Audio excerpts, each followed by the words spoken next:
I used to have this recurring dream when I was growing up, constructing a tiny swing hanging from a tree on top of a hill.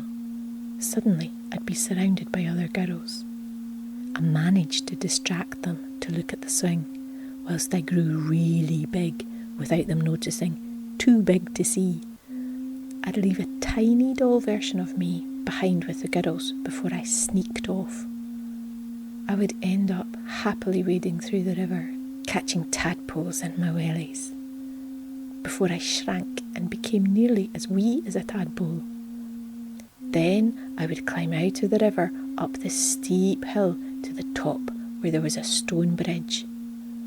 I danced across the bridge, excited. I then came to a gate of what looked like a park. I pushed the gate and it opened. As I walked in, I started to feel colder and colder, and it started to become dark, really dark. I heard loud cracking noises behind me.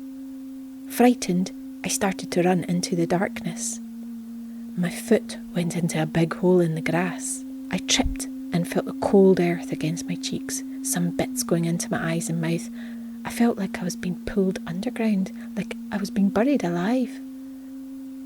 I saw a bright light in the sky above, and what looked like a hand coming down. My mum's hand. I reached up. As our fingers touched, a huge burning sensation made it too painful to grip on, and I fell back into the cold earth. I picked myself up and realised I could float up into the sky to inspect the situation, as it didn't make any sense.